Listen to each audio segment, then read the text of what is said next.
நம்ம ஆளுங்க தானே நம்மள இவ்ளோ தூரம் சப்போர்ட் பண்ணி கூட்டிட்டு வந்தாங்க. அவங்களுக்கு தெரியாதா அவங்களோட பெஸ்ட் ஹாலிடேஸ் நம்ம கூட தான்னு. GT Holidays, South India's #1 travel brand. யாருக்கு நீங்கள் ரசிகர் யாருக்கு ரசிகர்னு கேட்பாங்க. நான் நிறைய இடத்துல சொன்னது பார்த்தீங்கன்னா எம்ஜிஆர் சார், ரெண்டாவது விஜயகாந்த் சார் தான். இவங்க ரெண்டு பேருக்கு தான். இன்னொரு விஷயம் சொல்லணும்னா, விஜயகாந்த் சாருக்கு ரைட் சைடு ஷோல்டர் வந்து டிஸ்லோகேட்டட். சாருக்கு நல்லா தெரிஞ்சிருக்கும். அது ஃபைட்டில் அப்பப்போ கலண்டாலும். அர்ஜுன் சார் கூட நிறைய ஒர்க் பண்ணியிருக்கேன். என்னை வந்து அவருக்கு ரொம்ப பிடிக்கும். அவர் தான் முதல்ல எனக்கு அந்த பாயிண்ட்டை சொன்னார். ஒரு நடிகனுடைய இன்வெஸ்ட்மெண்ட்டுங்கிறது. விஜயனா என்னப்பா இது, உன் அசிஸ்டண்ட் கீழே இருந்து நடந்தானா? ஆமாம், அவன் எதுக்கு கீழே போனான் அப்படின்னு நான் ஒரு டவுட்டாக கேட்குறேன். ஏன் முதல்ல ட்ரெயினை நிப்பாட்டியா, நம்ம விட்டுட்டு போயிட போகிறோன்னு. ட்ரெயினை நிப்பாட்டினா தான் தெரியுது அவன் ஃபஸ்ட்டு கம்பார்ட்மெண்ட்லேருந்து.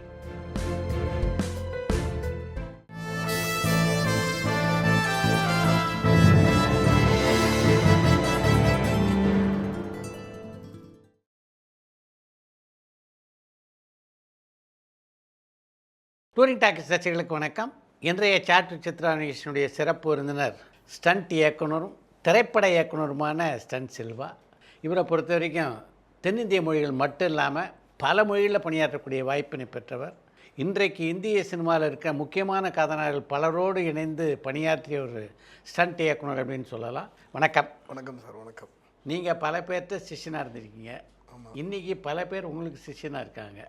இதில் வந்து உங்களை வந்து உங்கள் குருநாதர் நடத்துகிற மாதிரி நீங்கள் நடத்துகிறீங்களா, இல்லை உங்கள் சிஷ்யரை வேறு மாதிரி நடத்துகிறீங்களா? குருநாதர் என்ன அளவுக்கு அதிகமான ஒரு ஆஸ் லைக் எ பிரதர், ஒரு வெல்விஷர். அதை நான் சொல்லியிருக்கிறேன், ஒரு மேடையில் கூட சொல்லியிருக்கிறேன். ஏன்னா அவர் இல்லைன்னா நம்ம ஒரு ஆளே இல்லை அப்படின்னு சொல்லியிருக்கேன். ஏன்னா ஏலேருந்து இசட் வரைக்கும் நம்மளுக்கும் ஃபிலிம் இண்டஸ்ட்ரிக்கும் சம்மந்தம் இல்லைன்னு உங்களுக்கு தெரியும், ஆல்ரெடி சொல்லியிருக்கேன். பட் இங்கே வந்தப்போ இந்த ஃபிலிமில் என்னென்ன பண்ணணுங்கிறதுல ஏலேருந்து இசட் வரைக்கும் வேர்ட் ஃபார்மிங்லேருந்து லெட்டர் ஃபார்மிங்லேருந்து ஒரு பெரிய எஸ்ஏ பேராகிராஃப் அந்த மாதிரி பண்ணுற லெவலுக்கு இவ்வளோ பெருசாக உயர்த்தி விட்டார்னா அவர் தான் காரணம். உன்னத்த ஃபைனஸ்ட்டு குரு. ஸோ கண்டிப்பாக நம்மளும் அவரை தான் ஃபாலோ பண்ணிக்கிட்டு இருக்கிறது. எப்படி ட்ரீட் பண்ணணும், உங்களுக்கு கீழே வர்றவங்க எல்லாருமே வந்து future directors, future action directors, future DOPs.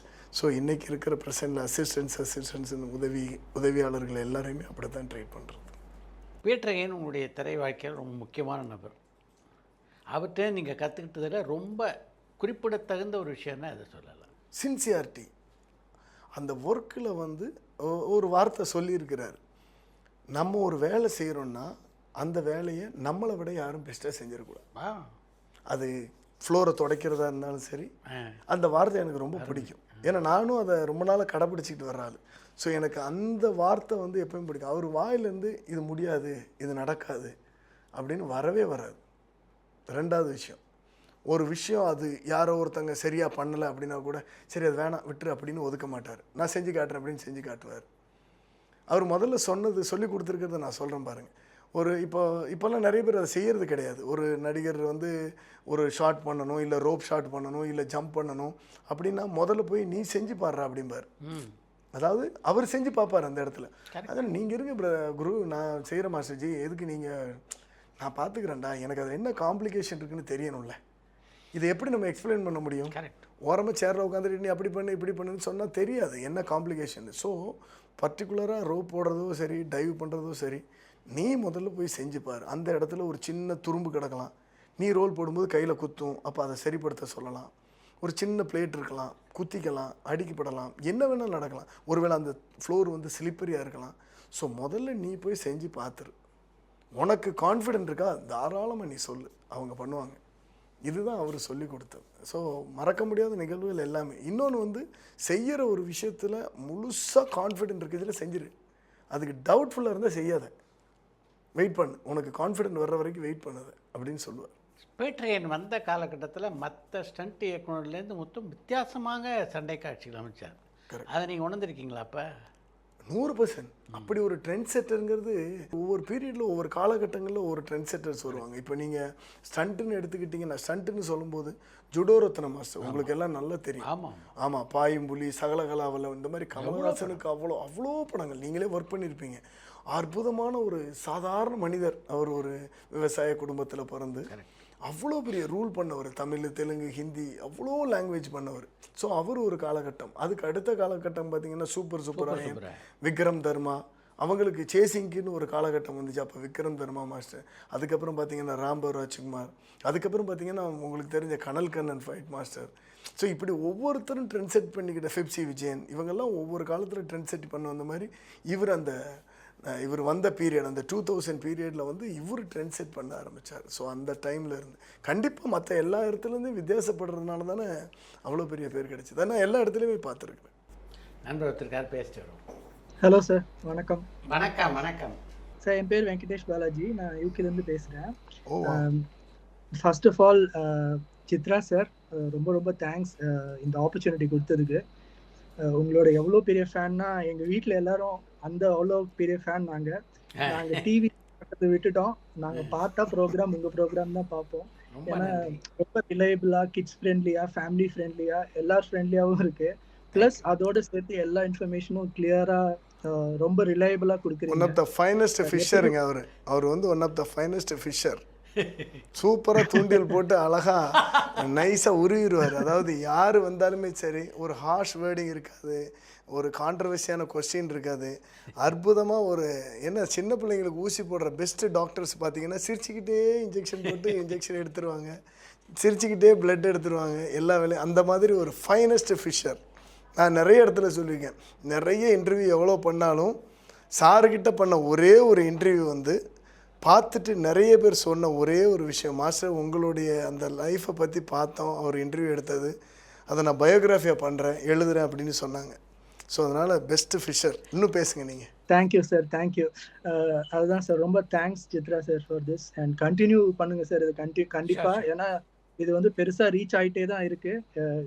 என்னோட சன் டாட்டர் அவங்க ஜென்ரேஷனுக்கு அப்புறமா அவங்க தெரிஞ்சுக்க நிறையா விஷயம் அதில் இருக்குது. ஃபர்ஸ்ட் ஆஃப் இதுக்கு thanks. And special thanks to your guest sir Silva sir. நான் வந்து உங்களை ஃபேஸ் டு ஃபேஸே பார்த்துருக்கேன் வலசரவாக்கம் சென்ட் ஜான்ஸ் பக்கத்தில். ஐ யூஸ் டு ஒர்க் அங்கே நான் பார்க்கும்போது, அங்கே ஒர்க் பண்ணும்போது உங்களை பார்த்துருக்கேன். உங்களோட ஒர்க் எனக்கு ரொம்ப பிடிக்கும். உங்கள் ஒர்க்குக்கு முன்னாடி உங்கள் ஹேர் ஸ்டைலுக்கு நான் பெரிய ஃபேன். நல்லா மெயின்டைன் பண்ணிருக்கேன். அண்ட் உங்களோட ஒர்க்ல வந்து அங்க ஹேர் ஸ்டைல் பாருங்க, அங்க ஒரு ஹேர் ஸ்டைல் இருக்கு பாத்தீங்களா? அவரும் கிட்டத்தட்ட நான் பார்த்ததுல இருந்து அப்படிதாங்க இருக்கிறாரு. அதுல ஹேர் ஸ்டைல எந்த மாற்றமும் இல்லை. கரெக்ட். மோகன்லால் சாரோட பண்ணியிருக்கீங்க, ரஜினி சார், கமல் சார், நிறைய பெரிய பெரிய ஸ்டால்வார்ட்ஸ் எல்லாம் ஒர்க் பண்ணியிருக்கீங்க. உங்களோட பழைய இன்டர்வியூ நீங்கள் சொன்ன மாதிரி சித்ரா சாரோட பழைய இன்டர்வியூ கூட பார்த்துருக்கேன். அதில் வந்து நீங்கள் அந்த அஜித் சாருக்கு வந்து ஒரு இன்ஜுரி வந்து அன்எக்ஸ்பெக்டடாக ஆயிரும், அவர் அது எப்படி அந்த பெயினை என்டியூர் பண்ணுவார், வெளியிலேயே காட்ட மாட்டார் அந்த பெயினை, க்ளோஸாக போய் பார்த்தா தான் அது பெயின்னே அது கண்டுபிடிக்க முடியும், அதெல்லாம் எக்ஸ்பிளைன் பண்ணீங்க. ஸோ அதே மாதிரி நீங்கள் விஜயகாந்த் சாரோட ஒர்க் பண்ணியிருக்கீங்களா? அப்படி ஒர்க் பண்ணியிருந்தீங்கன்னா அவரை பற்றி கொஞ்சம் சொல்லுங்கள். ஏன்னா ஃபைட்டுனா நமக்கு தெரிஞ்சு ஃபைட்னா ஃபஸ்ட்டு எம்ஜிஆர் சார், அதுக்கப்புறம் ஃபைட் சீன்ஸ்னா விஜயகாந்த் சார், அர்ஜுன் சார், அப்புறம் தான் மற்றவங்க எல்லாம். I mean Rajini sir, Kamal சார்லாம் இருக்காங்க. பட் ஃபைட்டுக்குன்னு ஒரு படத்துக்கு நம்ம ஆசையா போய் பார்ப்போம்னா இவங்கெல்லாம் தான் மெயினா. அதனால அவங்க 2 பேரை பத்தியும் கண்டிப்பா சொல்லுங்க. அதுக்கப்புறம் என்னோட இன்னொரு சப்செட் கொஸ்டின் என்னன்னா, இப்போ வந்து இண்டஸ்ட்ரியில ஒரு ப்ரொஃபஷனுக்கு வராங்க, இப்போ ஃபைட் எக்ஸ்பர்ட்டா வராங்க, இல்லாட்டி டான்ஸ் எக்ஸ்பர்ட்டா வராங்க. ஸோ அவங்க வந்து அதுக்கப்புறம் அவங்களை எப்படி வளர்த்திக்கணும், அது எப்படி ஹெல்ப் பண்ணுங்கிறதையும் சொல்லிடுங்க. இந்த 2 தான் என்னோட மேஜர் கொஸ்டின். ரசிகர் யாருக்கு, நீங்கள் ரசிகர் யாருக்கு ரசிகர்னு கேட்பாங்க. நான் நிறைய இடத்துல சொன்னது பார்த்தீங்கன்னா எம்ஜிஆர் சார், 2வது விஜயகாந்த் சார் தான். இவங்க 2 பேருக்கு தான் நான் மிகப்பெரிய ஃபேன் ஆக்ஷனுக்கு. ஏன்னா அவங்க பண்ண காலகட்டங்களில் பார்த்தீங்கன்னா இப்போ இருக்கிற மாதிரி ஒரு சேஃப்டி ப்ரிகாஷனோ ஒரு எக்யூப்மெண்ட்ஸோ ரோப்போ அந்த மாதிரி ஒரு விஷயமே இருக்காது. அதுவும் நீங்கள் எம்ஜிஆர் காலத்தில் பார்த்தீங்கன்னா கம்ப்ளீட் அவங்க வந்து அவங்களுடைய பாடி ஃபிசிக்ஸை வச்சு தான் எல்லா ஃபைட்டுமே, ஒரு மல்யுத்தம் ஆகட்டும், ஒரு ஸ்டிக் ஃபைட் ஆகட்டும், வால் ஃபைட் ஆகட்டும், ஜம்ப் ஃபைட் ஆகட்டும். ஏன்னா எம்ஜிஆர் தலைவர் பண்ணாத ஒரு ஃபைட்டு கூட இல்லை. அவர் பண்ணது பார்த்திங்கன்னா, நான் நிறைய படத்தை அவர் படத்தையும் ஜாக்கி சான் படத்தையும் கம்பேர் பண்ணி பார்த்துருக்குறேன். ஜாக்கி சான் இந்த நேரத்துக்கு ஏற்ற மாதிரி நிறைய பண்ணியிருப்பார். பட் இவர் கண்டென்ட்டாக நிறைய க்ரியேட் பண்ணியிருக்காரு. எம்ஜிஆர் சார் பார்த்திங்கன்னா சைக்கிள் ரிக்ஷாவிலே ஃபைட் பண்ணுறது, சகதிக்குள்ளே ஃபைட் பண்ணுறது, மரத்து மேலே தலையில் தொங்கிட்டு ஃபைட் பண்ணுறது, இந்த மாதிரி நிறைய கண்டென்ட். இது எப்போது அவர் இருந்த பீரியடில் அந்த பீரியடில் அவ்வளோ கண்டென்ட். நான் அவ்வளோ பெரிய ஃபேன் அவருக்கு. நான் அவரை சந்தித்ததில்லை, நம்மளுக்கு அந்த மாதிரி வாய்ப்புகள் கிடைச்சதில்லை. ஸோ முதல்ல கண்டிப்பாக அவருடைய கண்டென்ட்டை நிறைய நானே எடுத்திருக்கிறேன், நிறைய எடுத்து அதை யூஸ் பண்ணியிருக்கணும். பட் இன்னொரு விஷயம் சொல்லணும்னா, எம்ஜிஆர் சாரும் ரியல் லைஃப்பில் ஹீரோ தான். அவர் எப்படி வாழ்ந்தாரோ அதை தான் ஸ்க்ரீன்லேயும் காட்டியிருந்தார். அதே மாதிரி விஜயகாந்த் சாரும். நான் விஜயகாந்த் சார் கூட ஒர்க் பண்ணக்கூடிய பெரிய வாய்ப்பு கிடைக்கல. நான் ஃபைட்டராக இருக்கும்போது ஒரே ஒரு படம் தான், ரொம்ப சின்ன ஒரு நாள் ஷூட்டிங் தான் பண்ண முடிஞ்சது, பெரிய அப்சர்வ் பண்ண முடியல. ஆனால் இவங்க 2 பேர்த்தை பற்றி, இவங்களுடைய வாழ்க்கையில் இவங்க மற்றவங்களுக்காக செய்கிற செயல்களை பற்றி நிறைய கேள்விப்பட்டிருக்கிறேன். கூட இருக்கிற ப்ரொடியூசர்ஸு, கூட ஒர்க் பண்ணுற அத்தனை டெக்னீஷியன்ஸு, ப்ரொடியூசர்ஸ்க்கு எவ்வளோ சப்போர்ட்டிவாக இருப்பாங்க அப்படின்ட்டு. விஜயகாந்த் சார்லாம் அப்படி சொல்லவே முடியாது. ஏன்னா அவர் பசியில் வந்தது அவர் யோசித்து, இப்போ எம்ஜிஆர் சார் எப்படி வந்தவங்களுக்கெல்லாம் வீட்டில் வச்சு சாப்பாடு போட்டாரோ அதே மாதிரி 24 மணி நேரமும் ஃப்ரீ சாப்பாடு போட்டுக்கிட்டு இருந்தார் விஜயகாந்த் சார். ஃப்ரீ மெடிசின் கொடுத்துக்கிட்டு இருந்தார், ஃப்ரீ எஜுகேஷன் கொடுத்துக்கிட்டு இருந்தார். அதாவது சொசைட்டி மேலே அவ்வளோ அக்கறை அவங்களுக்கெல்லாம். எனக்கு அது ரொம்ப பிடிக்கும், அந்த சர்வீஸ் பண்ணுற மோடு வந்து ரொம்ப பிடிக்கும். அதே மாதிரி அவரோட ஃபைட்ல வந்து கால் தான் சார், அந்த கரெக்ட். பொன்னும்பலம் சார் வந்து 6 ஃபீட், அவரோட ஷோல்டருக்கு மேல கால் தூக்குவார். இன்னொரு விஷயம் சொல்லணும்னா, விஜயகாந்த் சாருக்கு ரைட் சைடு ஷோல்டர் வந்து டிஸ்லோகேட்டட். சாருக்கு நல்லா தெரிஞ்சிருக்கும் அது. ஃபைட்டில் அப்பப்போ கலண்டாலும் மாட்டிக்கிட்டு உடனே ஃபைட் பண்ணுறது. இப்போ அவர் பண்ண கிக்கெல்லாம் இப்போ யாருமே பண்ணுறதில்ல, பார்த்தீங்கன்னா பண்ண முடியாது. அதுதான் உண்மை. ஏன்னா என்ன தான் நம்ம ரோப்பு பண்ணாலும் அவர் அந்த மேன் பவர் சப்போர்ட் எடுத்து அதில் பண்ண கிக்ஸ் எல்லாம் இருக்குது பாருங்கள். ஐயோ பா, எவ்வளவோ ஃபைட் நான் வியந்து போயிருக்கிறேன். ஆனால் ஒரு தடவை சந்தித்தேன், இப்போது சமீப காலத்தில் அவர் தவறுதற்கு முன்னாடி சந்தித்தப்போ ரொம்ப பெருமையாக பேசிக்கிட்டு இருந்தார். நீங்கள் ரொம்ப நல்லா பண்ணிக்கிட்டு இருக்கிறீங்க, நான் ஒர்க் பண்ண, அவர் என்ன சொன்னார்னா, நான் உங்ககிட்ட ஒர்க் பண்ண வாய்ப்பு இல்லாமல் ஆயிடுச்சு, கொஞ்சம் உடம்பு சரியில்லாமல் ஆயிடுச்சு, சரியாயிடுச்சு. அந்த இன்ஸ்பிரேஷன் தான் நீங்கள் மோகன்லால் சாரோட ஒர்க் பண்ணும்போது அந்த கால் தூக்கி அந்த ஜான் விஜய் சாரோட அதுதானா சார் அது? ஆமாம் அதுதான். பட் அவர் மோகன்லால் சாரும் அந்த பீரியடில் அப்படி தான் பண்ணியிருக்கிறார். ஸோ அவரோட இதை தான் அப்படியே நம்ம ரீமேக் பண்ணிக்கிட்டது, அப்படி பண்ணது தான் அது. ஸோ கண்டிப்பாக நீங்கள் சொன்ன அந்த 2 பேருமே மிகப்பெரிய ஜாமான். அவங்க இடத்த பிடிக்கிறதுக்கு யாருமே இல்லைங்க. அந்த மாதிரி ஒரு நேச்சராக ஃபைட் பண்ணுறதுக்கு, நேச்சரில் நம்ம என்னென்னலாம் பண்ண முடியுமோ முழு முயற்சி பண்ணுறதுக்கு இனிமே வரும், பார்ப்போம். ரொம்ப நன்றி சார், ரொம்ப நன்றி. சூப்பர். உங்க கிட்ட இருந்து அந்த விஜயகாந்த் சார் பத்தி தெரிஞ்சுக்கிட்டது ரொம்ப சந்தோஷம். ஏன்னா ஒரு ஸ்டண்ட் ஃபைட் சீனுக்காக நம்ம படத்துக்கு போறோம்னா அந்த விஜயகாந்த் சார் படம் தான். அது எவ்வளவு ஃபைட் இருக்குன்னு கவுண்ட் பண்ணிட்டு அதுக்கப்புறம் போய் அந்த சேதுபதி ஐபிஎஸ்ல அந்த கிளாக்ல தொங்கும் போது அந்த சீன் சூப்பரா இருக்கும். அந்த மாதிரி நிறைய சீன் வெறும் ஃபைட் மட்டும் இல்லைங்க. அவங்க பார்த்தீங்கன்னா அவங்க கூட வளர வச்சவங்க நிறைய பேர், டைரக்டர்ஸ், நிறைய நியூ டைரக்டர்ஸ் அறிமுகப்படுத்தியிருக்காங்க, நிறைய ஹீரோஸ் அறிமுகப்படுத்தியிருக்காங்க. நீங்கள் பார்த்தீங்கன்னா சரத்குமார் சார், ஆனந்தராஜ் சார், இப்படி நிறைய பேர் சொல்லிக்கிட்டே இருக்கலாம். நிறைய ஹீரோயின்ஸு, நிறைய ப்ரொடியூசர்ஸு அவங்க உருவாக்கின. இன்றைக்கி நாங்கள்லாம் இவ்வளோ பெரிய இடத்துல இருக்கிறோம் அப்படின்னா அதுக்கு காரணமே பார்த்திங்கன்னா அவங்க போட்ட பேஸ்மெண்ட் தான்.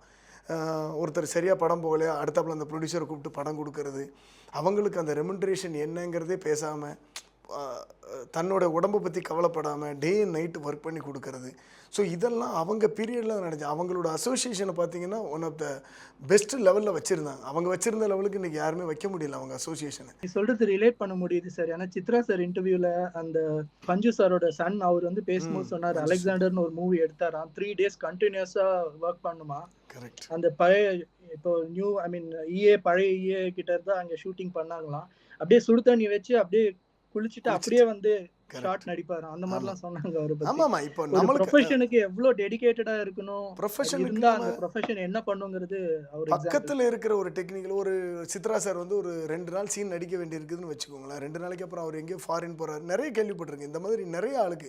சீதா மேடம் ஏதோ ஒரு படத்தில் வேறு எங்கேயோ ஒரு சீன்ஸ் போக வேண்டியிருந்துச்சு, அவங்க 2 நாள் தான் அவைலபிள் இருக்காங்கன்னு 2 நாள் 48, அதாவது 24 அப்படி 48 hours இருக்காங்களும் ஒர்க் பண்ணி கொடுத்தாரு. இப்போ யார் அந்த மாதிரி ஒர்க் பண்ணுவான்? ஹீரோயின் அவங்கள தூக்கிட்டு வேற ஆளை போடுங்க அப்படின்ட்டு போயிடுவாங்க. பட் ஒரு ஹீரோயினுக்காக அப்படியெல்லாம் ஒர்க் பண்ணது நான் கேள்விப்பட்டிருக்கிறேன். ரொம்ப இன்ஸ்பயராக இருக்கிறேங்க அவங்களுடைய லைஃப்பில். பட் நிறைய ஒர்க் பண்ண முடியலைன்னாலும் ரொம்ப இன்ஸ்பயராக இருக்கிறேன் சார். அப்படியே அர்ஜுன் சார் பற்றியும் சொல்லுங்கள். அவரை பற்றி. அர்ஜுன் சார் கூட நிறைய ஒர்க் பண்ணியிருக்கேன். என்னை வந்து அவருக்கு ரொம்ப பிடிக்கும். அவங்க வந்து அவங்களுடைய பாடி எப்போவுமே இன்றைக்கும் பார்த்தீங்கன்னா அப்படியே இருப்பார். இன்றைக்கும் அதே லெவலில் அப்படியே டெய்லி ஒர்க் அவுட் பண்ணுறது, டெய்லி மெடிடேட் பண்ணுறது. அவர் தான் முதல்ல எனக்கு அந்த பாயிண்ட்டை சொன்னார். ஒரு நடிகனுடைய இன்வெஸ்ட்மெண்ட்டுங்கிறது வேறு ஒன்றுமே கிடையாது, அவனுடைய உடம்பு தான். அவனுடைய உடம்பும் மனசும் தான் இன்வெஸ்ட்மெண்ட்டு. ஸோ நான் அதை பத்திரமா பார்த்துக்கிட்டேன்னா அப்படியே லாங் லைஃப் இருந்துக்கிட்டே இருப்பேன். இந்த ஒரு வார்த்தை என்னை ரொம்ப பாதிச்சுது. நான் இப்போ கூட சொன்னேன் சமீபத்தில் அவரை பார்த்தப்போ கூட, ஆனால் நீங்கள் சொன்னதை வச்சு தானே நானும் ஃபாலோ பண்ணிக்கிட்டு இருக்கேன். உடம்புக்கு இம்பார்ட்டன்ஸ் கொடுக்கறது, மனசுக்கு இம்பார்ட்டன்ஸ் கொடுக்கறது அப்படின்னு. ஸோ அவங்களும் ரொம்ப டிசிப்ளினால் என்ன சினிமாவுக்கு என்ன வேணுமோ அதை வந்து அற்புதமாக மெயின்டைன் பண்ணிக்கிட்டு இருக்கிறாங்க. Very nice, sir. Very nice knowing about it. Thank you, sir. Thank you. Thank you so much. Thank you. Thanks, Chitra sir. Continue the great work you're rocking. வணக்கம் மாஸ்டர். வணக்கம் வணக்கம். நல்லா இருக்கீங்களா? நல்லா இருக்கேன் மாஸ்டர். விஜய் சார் கூட நீங்கள் வந்து ஒரு சண்டே இதெல்லாம் பண்ணியிருப்பீங்க. அவர் லைவ் இது பண்ணும்போது அந்த க்யூட் ரியாக்ஷன்ஸ் அந்த இதெல்லாம் இருக்கும்போது நீங்கள் எப்படி அது இது பண்ணுறீங்க, அவருக்காக நீங்கள் எப்படி ப்ரிப்பேர் ஆவீங்க, அந்த ஒரு இது அவங்களுடைய பாண்டை பற்றி கொஞ்சம் சொல்லுங்கள் மாஸ்டர். நீங்கள் அந்த பிகின் சீன்ஸ்லாம் பார்த்தீங்கன்னா பயங்கரமாக சந்தோஷப்பட்டு சிரிப்பீங்க. விஜயண்ணன் கூட வந்து பண்ணதெல்லாம் பார்த்தீங்கன்னா படத்தில் வேணால் சீரியஸாக இருக்குங்க. இப்போ நீங்கள் இந்த மாநாடு படத்தில் உள்ளது சிம்பு சார் நிறைய வீடியோ ரிலீஸ் பண்ணியிருக்காரு பார்த்தீங்களா? இந்த மாதிரி தான் பயங்கர ஃபன்னாக இருக்கும். அதாவது அவரோட மேக்கிங் வீடியோலாம் பார்த்தீங்கன்னா எக்ஸ்ட்ரானரி ஃபன் இருக்கும். பயங்கர சிரிச்சுக்கிட்டு இருப்போம் நாங்கள். அவ்வளோ ஜாலியாக சிரிச்சுக்கிட்டு இருப்போம்.